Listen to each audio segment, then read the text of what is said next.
this meeting going. If you start with roll call, please, Caitlin. Schichtel, Here. Warner, Here.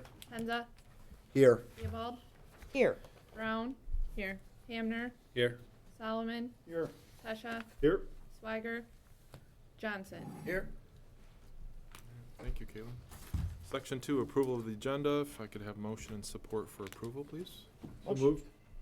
Support. Warner, Yes. Henza, Yes. Theobald, Yes. Brown, Yes. Hamner, Yes. Solomon, Yes. Tesha, Yes. Swiger, Johnson, Yes. Schichtel. Yes. All right, section 3, approval of the minutes for September 17th, 2025. Again, if I could have a motion and support, please. So moved. Support. Henza, Yes. Theobald, Yes. Brown, Yes. Hamner, Yes. Solomon, Yes. Tesha, Yes. Swiger, Johnson, Yes. Schichtel, Yes. Warner. Yes. All right, thank you.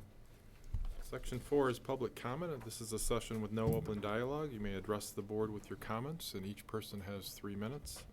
I ask that if you please state your name and where you reside, and also sign in.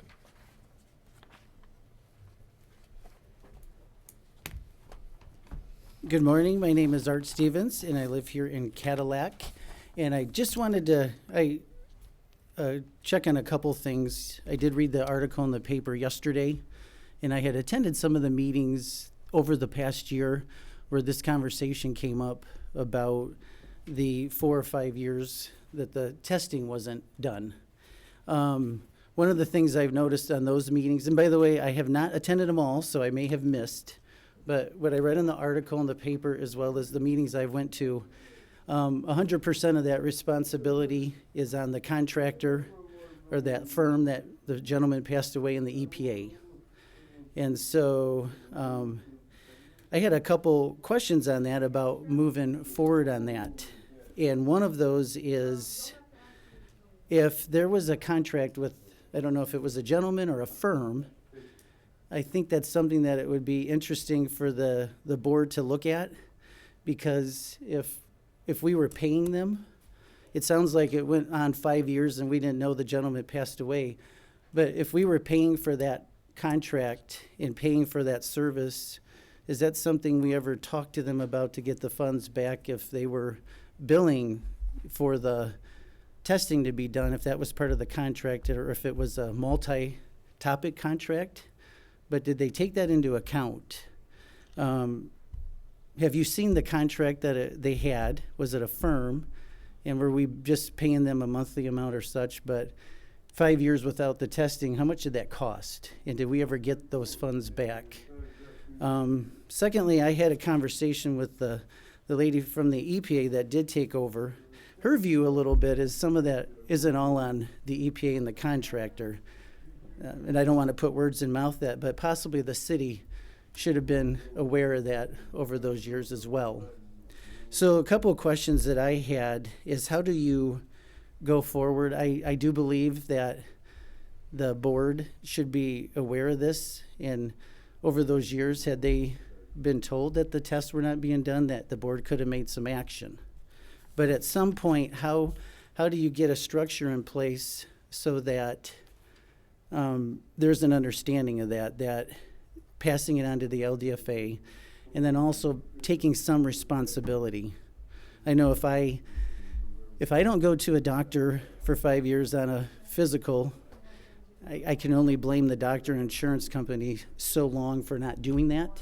Some responsibility has to be with us, but what mechanisms could be put in place to assure that there's an understanding that that is stuff that we should know in the future by letting the LDFA board know, and making sure that we take some responsibility on, in case something like this happens again, on an unfortunate death or somebody retiring, but business would have to continue, and how do we do that? So I think that would help. I know that probably tied in with the, telling the EPA in 2020 that all the wells were shut down and on municipal when they weren't, does that come from a contract, or how do we take some personal responsibility to make sure we're verifying those things before we say them? So I do want to thank you for your time, and again, like always, thank you for all of you taking this role of serving on this committee and your leadership in the community with us. Thank you. All right, thank you, Aaron. Anyone else? Okay, we'll move on to section 5, the review of old action items. First up is item A, well closure. Jeff? Yes, well closures. As I report last month, and I guess Brian, he wanted us to have it on the record that we have all the wells closed. Everybody's hooked up. The 2 businesses that were indicates on Well Logic, that state fund of form, that they have wells. We went out and visited them. Neither one of those know where their wells is. Well, the one has the outside of the well pump, but it's not connected to electric, and it's not.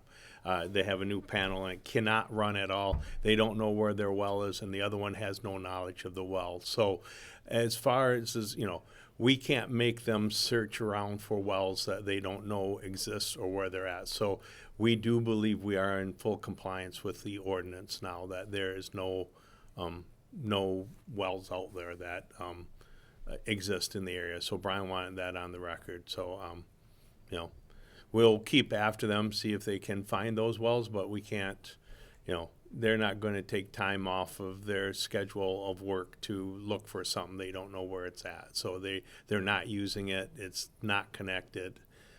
They are on city water, those 2 businesses.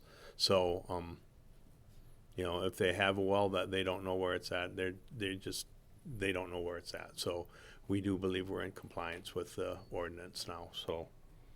Okay. And item B, update on the completion of well surveys and implementing quarterly testing. This is a great one, and it kind of bleeds into the one of the later updates. But they are currently out there testing out in our LDFA area. So we did get an interim plan approved by the EPA for testing. The interim plan for EPA, what's happening is the original plan obviously covered an extensive area, and over time the plume has shrunk because we've been treating it and it's getting smaller and smaller. So this plan that they approved, the first plan that they approved, really had an extensive range. And we said, well, we can do that, but it really doesn't make sense to test where you're always going to get negative, no results. It's better to move the wells in closer, get different wells that will show us what we're currently doing. And so the EPA did agree with that and said, let's do a round of testing. We're going to get water levels and test results to see what's out there. But then it is an interim sampling plan, and then they're going to modify it. The EPA will modify it with our consultant to really zero in on what's left out there to treat and to really pinpoint it. And because right now it's a wide open area that we're doing, and we're going to get lots of results that are just no results, non-detect, because we've cleaned up that area. The plume has shrunk, and we believe, I shouldn't say we are going to get, we believe we will get a lot of results that are non-detect, and that really doesn't show us what's happening out there. It just says this area is cleaned up. So we want to really tighten it up and get into the area that the active plume is at, and see what's happening in that area. So this is our first in the 5 years, as Art says, this is our first one that will actually show how we're doing out in the field. Again, we've always had the plant running. It was always extracting. It was always being treated, the water, but we did not, for the 5 years, have results of what was outside of the plume area, how well we were doing. And now this will actually tell us, this first one will tell us, and then we will actually narrow down the field and actually get more precise data in the future. So I think this is a great thing. Do you have any estimate on timing for when results might come in? It's going to be about 2 weeks for sampling, and then I would say a month after that. So I would So say, later this fall. yeah, this fall. It'll be definitely this fall. It'll probably be towards the end of November we'll get the results in of what we see out there. They are doing, again, you know, this will be the regular VOCs, this will be the hexavalent chrome, this will be PFAS. Water levels they're doing for flow determination, and they'll be doing the 1,4-dioxane, 1,4-dioxane. So they have a round of that testing too, so we should be getting a lot. Okay, thank you. Good. That took some doing, Jeff. We're getting there. And I have to give credit where credit is due. That was a good save. Yep. I was concerned that this would, move on to the next quarter, But we put our best foot forward, and they said yes. And sometimes you just gotta make your case. You gotta argue on behalf of your team. As And- Brian's indicating, they want to get a complete plan, not an interim plan. They just wanted a complete plan, and that could have took another 2 quarters to get that through Yeah. the EPA. And we just said, we need to test. We need to get out there. We need to know what's happening, And who knows when Catherine's gonna be back to work. They, on that topic a little bit, they have delegated, I guess I'd say, a lot of this now to the state, why Catherine's off. She said anything we have, she gave us our state contact and said, just go with the state, and whatever they said, the EPA is pretty much gonna back them on that because they are closed down currently. So they did not want any hiccups in this, so. But yeah, I think it's worth, saying, well done, Jeff, well done, Molly. Yep. And we're moving forward. So it should be interesting, the results. Thank you, Jeff. Item C is update on the well flow project, S1, S2 added to I-5. Yeah, I think I told you last time, the EPA has okayed us to take S1 and S2 and put it into the I-5. We are starting that process. We're looking at plans currently. I guess I had a question on this. How quick does the board want this done? If they want it done this fall, I'm going to have to hire it out. If we can wait till spring to do it, I can do it with in-house labor. So that's a board decision. It's probably going to be $10,000 if we go outside. Have an outside contractor do it. And it'd be, pretty much at cost, our labor cost, if we do it in-house. So Do you have the technical you've got the capabilities in-house to? we do, but we don't have the time till the spring. So that's the question. Spring. We can apply that $10,000 better places, I think, but I'm glad it's still on your list of things to do, but I don't want to speak for the rest of the board.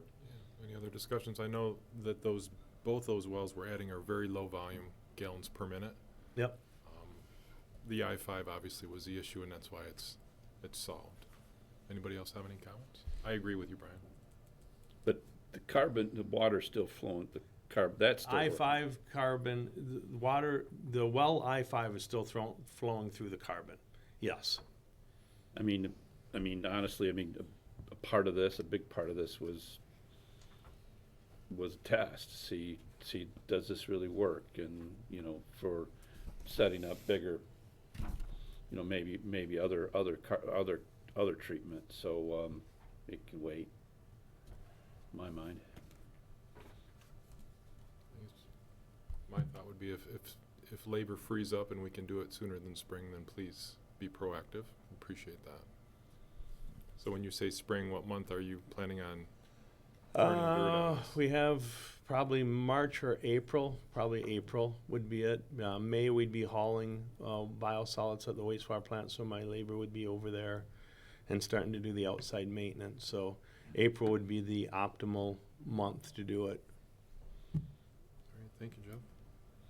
Hey, Jeff, on the topic of carbon filters, I know we haven't made any decisions on recycling the carbon filter that's been used up, but when do you think that we can get some resolution and get that carbon filter treated and shipped off site? Before April. Okay, okay, So, all right. I can work on that while we're waiting for So- the so weather to April. break, Okay, for the labor to free up. yeah, it'd be nice to get that one off our ongoing list of items. All right. Would you like a motion for the spring? No, I, you guys have directed me to do that, and if the board all agrees, I don't need a motion till spring. You can do one if you want. That's up to you guys, but. Most board members are quiet, but I believe everybody agrees. We're Yep. okay with it? Yeah, I think we don't need a vote. So- It's not a monetary issue. We're saving, we're not spending. All right. That brings us to section 6, quarterly report, regular report, activities and financial condition of the authority, and the report is going to be distributed to city council. Yep. So this is our quarterly report. For September, I'm gonna go a little bit over the LDFA budget and then the operations update. This is our new budget, 25-26 budget. 61% of our budget is in energy, utilities, mainly electric. There is some gas in there and obviously some water and sewer, but I'd say probably, 58% of this is gonna be electric out there. 13% of our budget is salaries and fringe benefits. Only 3% of our budget is for actually operating supplies. So I can go to the next one that actually gives us a breakdown. Salary and wages is about $23,700 a year. Fringes will be about $15,000. The operating supply is $900.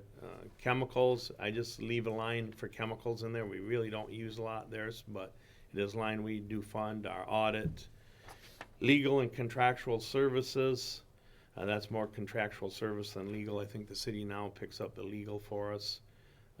Contracted lab, we're about $30,000 of outside lab that we have testing. We did up that because of the more aggressive testing we're doing out there. Utilities, $180,000. That number probably next year will reduce. We kept that number as the past number, but as you guys know, we have taken the one tower out of service. We have taken a blower out of service. We have taken a transfer pump out of service. So I would assume that one will be, we'll actually spend 120, 140 out of that account this year. Not the 180, but we just left the historic. The carbon, we're gonna have to talk about doing a budget transfer in the future when we do get the carbon exchanged. This budget was going in before we knew what we were doing with the carbon, so we did not fund that. Well, we will have to fund the carbon exchange, and then repair and maintenance is just $14,000, just for whatever happens out there. What about rate increases with electric? You'll still be below, you think? Yes, I think even with the rate increases. Let me get on my notes here. This is our flow to date. To date, we have done 24.48 billion gallons since inception. In 2025, the calendar 25, we have done 565.7 million gallons of treatment so far this year. And we're on track to basically do what we did last year, which will be between 700 and 800,000 gallons of treatment again this year. Our influent is from 16.7 to 14 parts per billion, the VOCs coming into the plant. We've removed so far this year approximately 71.2 pounds of VOCs through to September. And, you know, VOC's concentration and discharge have been below detection limits since startup, with one exception, that was in 96. So again, we've done the 14, we're currently at 14. So coming in, we started at 16.7. This is a nice little graph showing our, since 96, how much has fallen. Our average for 2025 and influent, as I said, we're at 16 and 14. Our average is 14.8 because obviously we have, it's falling. So we're always going to be a little bit higher than the lowest because this number is falling, but we do have higher numbers that bring it up. Oh,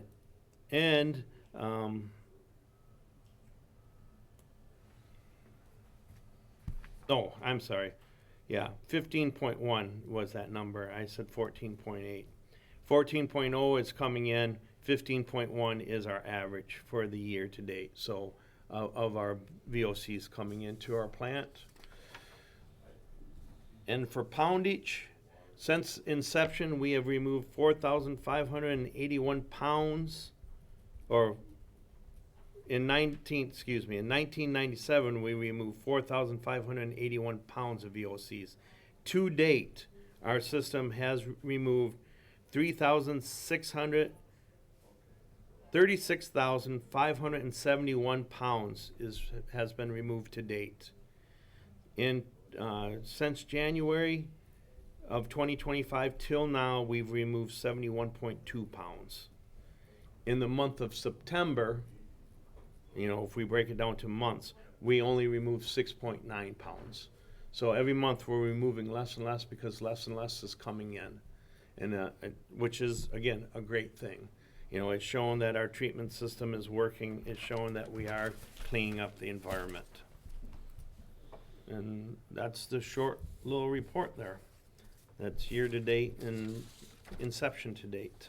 Jeff, when you report 14, 16 parts per billion, that's a totalized for a number of VOC. Contaminated, yeah. VOC contamination. parameters. You've got you've got a number of different parameters that add up to that. Correct. And are you seeing any one of the is any one of the parameters that you totalize that's coming in? I know we're not testing out into the wells, and the old data that I looked at, there were a number of wells out there that were below criteria for several VOC parameters, so they were Right. really contributing almost nothing to the problem. But is any of the parameters below detection level, I mean below MCL level present day? Some are. There are some we used to, that 14.0 and the 16.8 that I had there, that is a combination of 6 parameters that I was tracking, the 6 that they really want me to track. Uh-huh. And now, basically, I'm tracking like 3 parameters. 3 Because parameters. the other 3 have dropped off because it's always non-detect when it comes in. How often do you test? We test the influent every quarter. We test the effluent every month. Okay. And you continue to test all 6 of the parameters every month? Everything, yes. Actually, we actually test 20-some parameters. 30. Sure. I don't know how many exactly, but I've always only tracked 5 or 6 6 or 7 parameters, and I've kept tracking those even though some of them have fallen off the wayside.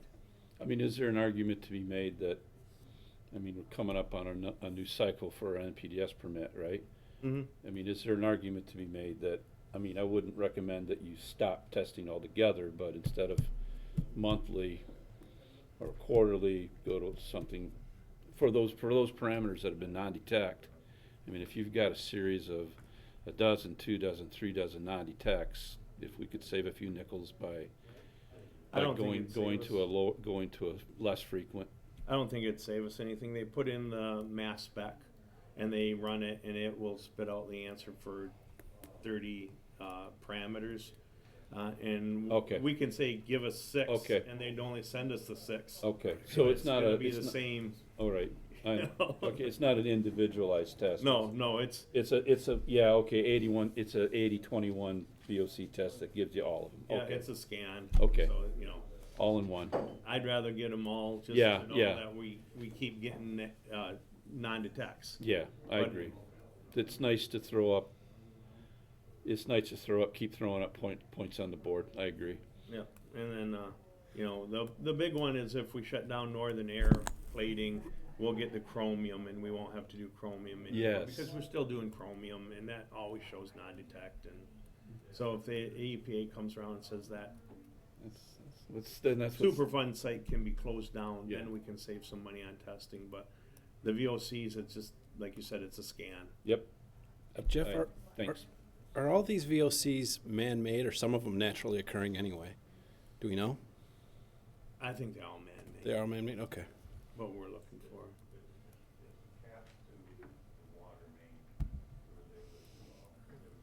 Any questions or comments? All right, thank you, Jeff, for doing the quarterly tests Yep, no per our checklist and per our bylaws. I appreciate that. All right, that brings us to section 7, update on the progress of Geosyntec Environmental Consulting and Environmental Optimization Services. Yes, this is a good one, another good one. I know we want to do a tour with them at the groundwater plant. We haven't been able to arrange that yet, but they are coming into town next week,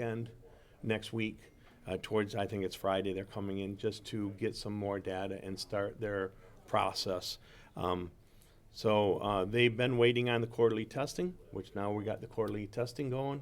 So I think now that they see that that's happening, they want to, you know, start the full-blown optimization out there and get as far as they can go before the data hits. And then once the data hits, they'll plug in the numbers and away we'll go. So I guess that's the good update is that they're very active. That in fact, Mark, I think it's Mark, sent me some stuff that he's looking for 2 more pieces of data before they show up, or he said they can get it when they're here. And I got to get back to him. Actually, I sent it out to my LDFA operator and said, can you get me this data? Which was like flow rates, actual flow rates for the actual wells instead of the theoretical. So it's, again, we're just moving forward. So. Any other questions or concerns before we move on? All right, section 8, update on the progress of Fleiss and Vanderbrick Environmental Consulting, all the various plans that are listed there. for Yep, compliance. I think the big one is that the COC PFAS interim sampling plan and analysis plan was accepted by the EPA.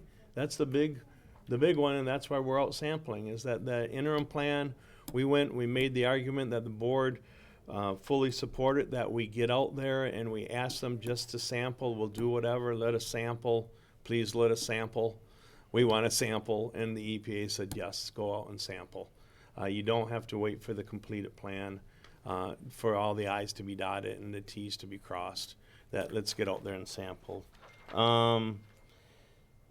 Previously completed items, the extraction well reroute work plan, the EPA had approved that, as we had talked earlier. The QMP has been finalized and approved. The PFAS QAP and the COC QAP, both finalized and approved. Again, we talked about the wells in the ordinance area. Those have all been taken care of. And the 5-year review was completed, uploaded, and the well survey was submitted. So, yeah, we're really working well with the EPA. They're really helping us out a lot. And I do believe we've all seen the 5-year review. In the 5-year review, I would like to, some of Art's gone.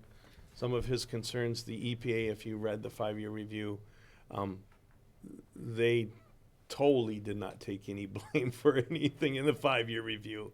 So I think there is enough blame to go around to everybody on that, and that's a unfortunate situation. But it is, yeah, I can see why the EPA and where Art can get that. The EPA says we're to blame a little bit too, because if you read that report, their analysis is they're not to blame at all. So, or what I got from it.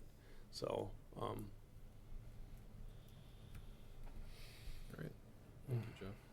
It's exciting to get the optimization study going and the quarterly test going, and we can move on to other things. Maybe looking at recommendations from the 5-year plan, so that when we close it, we're we ready. can start looking at assessment issues, long-term, short-term. Well, and that's why we we're got doing, plenty of other things we can do, but it's just a good feeling to get past some of this. well, and that's why we're doing the PFAS. That's why we're doing the 1,2-dioxane. I mean, all those were recommendations, not needed. But if we want to close this down at some point, that's what basically the EPA said, is that the recommendations are recommendations, but until you complete them, we're not going to let you close down.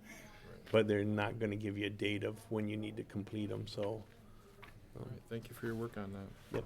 Section 9, Treasury Report for Owen or Bill, whoever wants to talk about that. Thank you, Mr. Chair. I'm going to ask Owen to join us for discussion and possible action. I'll be concise on the monthly report out. Owen and I report out 2 of the 3 funds. We'll have discussion on the 3rd fund, which is the utility fund. Jeff addressed the consumer energy and the projection with the budget. The only bullet I'll bring up is under the operating fund. The bottom bullet was the fiscal year 2024 approval by the board. Predates me, but it's F&V contract. The aggregate's $32,000, but the first installment hit this quarter, this month. Capital Projects Fund continue to do well with interest earnings. And the last thing we really want to talk about, and we've had discussion or at least communication the last 2 months and really over the last 6 months, is the $430,000 or about a $430,000 approximated out of the utilities fund. I'm going to let Owen, just for kind of official procedure, just kind of do a recapture on that, have discussion, and possibly a recommendation. Yep. All right, thanks, Bill. So was starting to go through the process of closing out the fund, transferring the funds over, was consulting with our audit firm, and in order to officially close out a fund, I mean, we can make the transfer budgetarily, but at the end of the day, we want this fund actually closed officially. It's an accounting fund. To close an accounting fund, it has to go through the governing body of the organization. And so in my mind, there really is 2 governing boards that need to take care of finances for the authority, this board, and then kind of affirmed by city council after the fact. So we plan to take that to them on Monday. And so what I am going to ask the board to do today is to hopefully pass a motion to close out the LDFA Utilities Fund, which is where the residual balance from the well resides, to another LDFA fund. And I'm going to ask for that language to be generic, just in case the final analysis would require to go to one fund or the other of your 2 funds. My preference, I think, and recommendation would be that it gets closed to the Capital Projects Fund. That way it can be really allocated at the interest of the board. I think both probably could. A lot of times we spend money in the Capital Projects Fund for the studies that don't deal with actual day-to-day operations. So like the monitoring and testing from Fleece and Vandenbrink, because that's an ongoing thing that needs to happen, those will be paid for in the operating fund.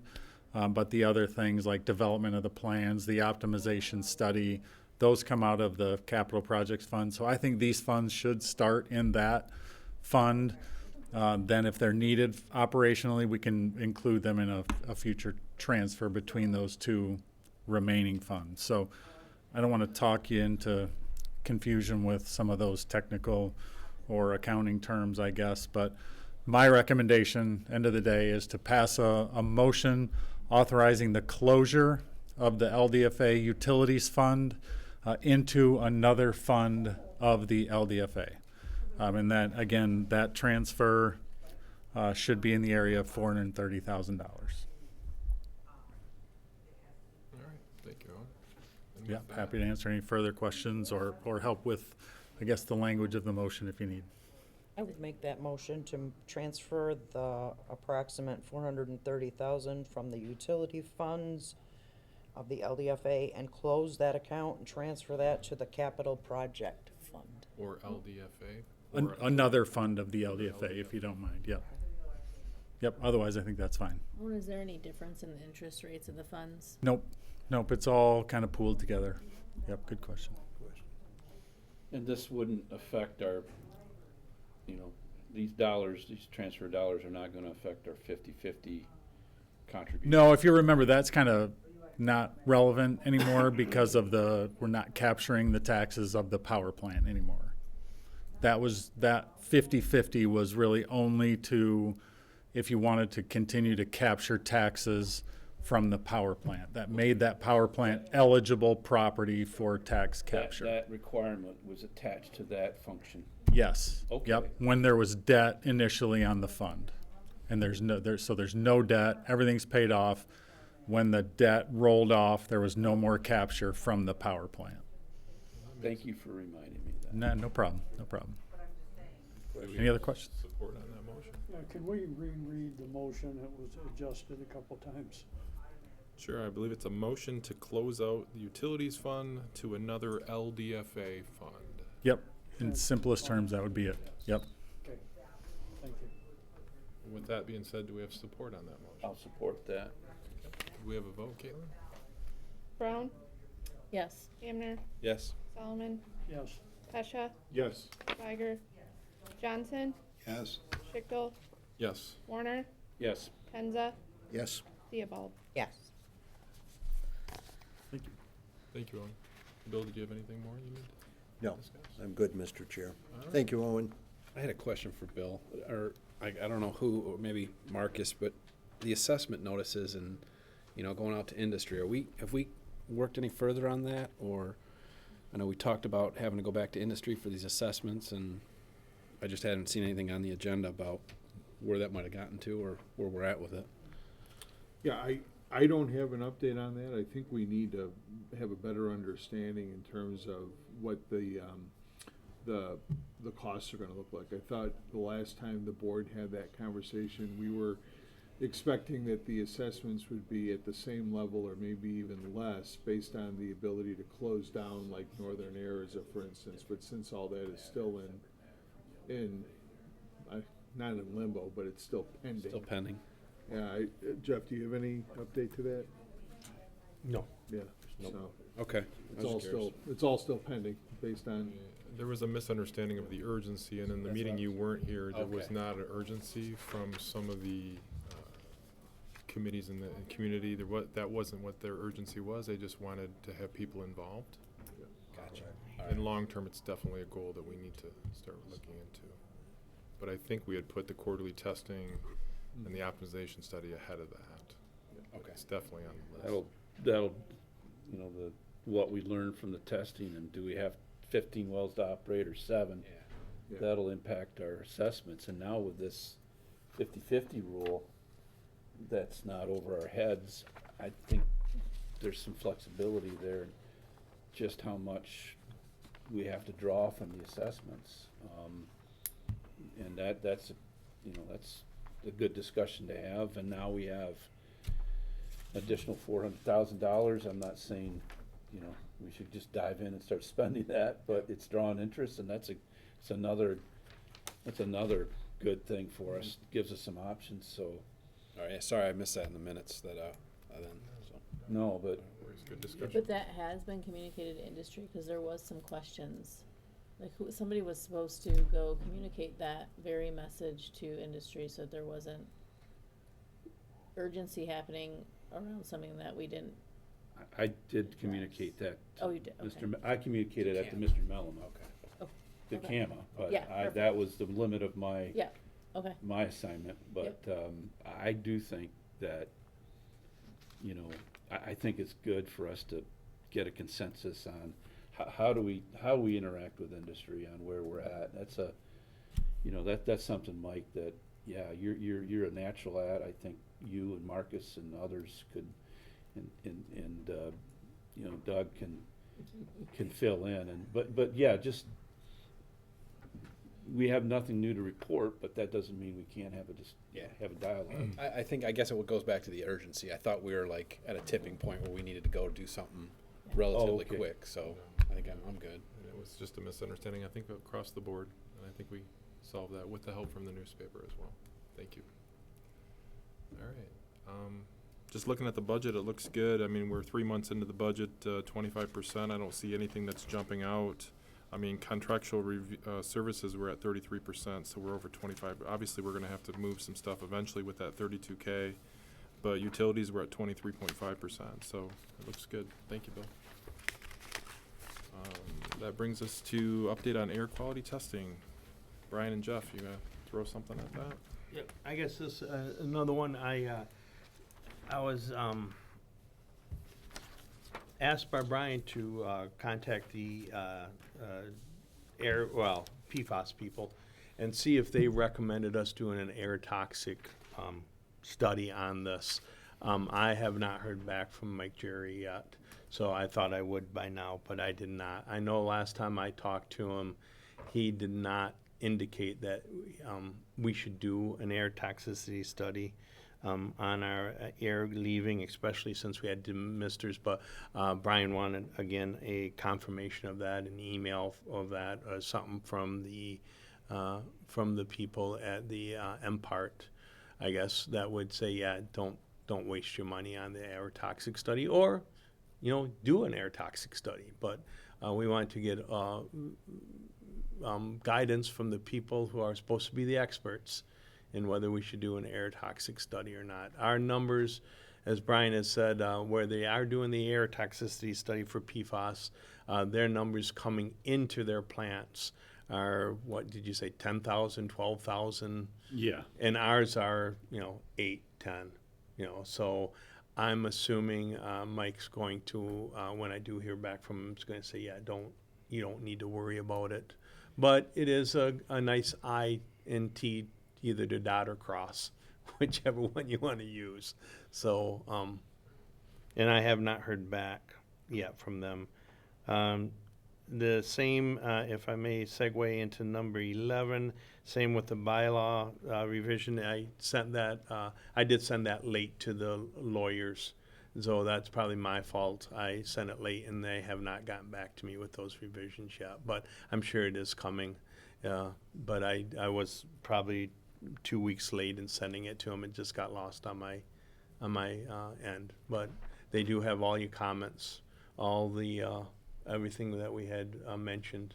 They do have, and so they will incorporate those into that, and I'll bring out a completed one when I get it back.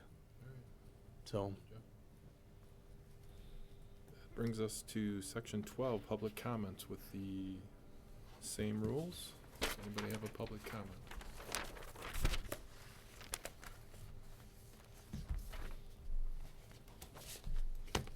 With that, we'll get to section 13, committee comments. Does anyone want to discuss anything? Could I Yes. go first on You this? may I go. know, I know I'm not in the committee, but since Art brought up stuff Yes. and he's gone, I just want on the record. It was a firm. It was a single person firm that did the sampling, and we only paid the bills that were generated after each event. So we did not pay a retainer or whatever you want to call it every year for them to do something. As they did the work, we actually paid for the work. So there was no, there's nothing to go after. And then, as you guys know, the COVID happened. There was some years there where we started looking, and then we found out our guy died. And then there was probably about 3 years of the 5 that we've been waiting to get the sampling plan, that we've been working with the EPA, that we've been talking about this. So it's not like the whole 5 went by and then we started talking about it. We started talking about this year 2, year 3. Hey, our guy died. What do we do? How do we get this old data? And we've been talking to the EPA since then. And a couple years, believe it or not, a couple years have gone by since then. So, but now we're back up in sampling. So that's the good news. But yeah, there is no they did not bill us for stuff they did not do. So, Thank you for that update. yep, sorry, I just wanted to get that on the record. I think the current board, we have a monthly LDFA checklist, and if there's something we haven't been doing and we've learned from the past, we add it to the checklist and we make sure it's accomplished. So I think we've made some huge grounds there. Not that we're perfect. Anybody else have anything? Quiet today.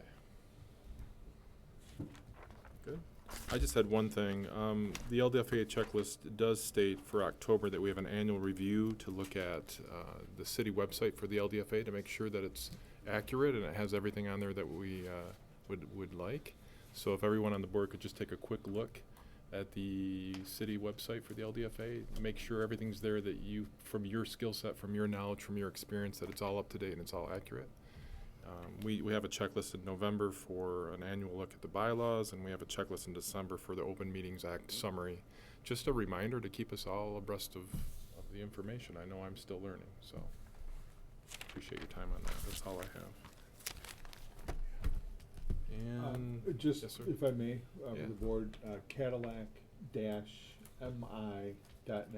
is our homepage. So, Yes, I probably should have said that. yeah, Thank you. that's fair. And the LDFA is under the utility section.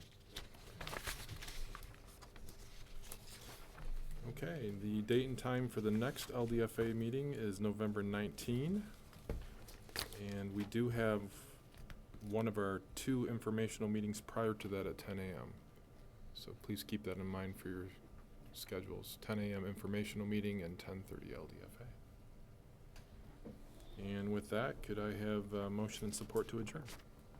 So moved. Support. Thank you, everyone. Appreciate your time. Thank you, Caitlin.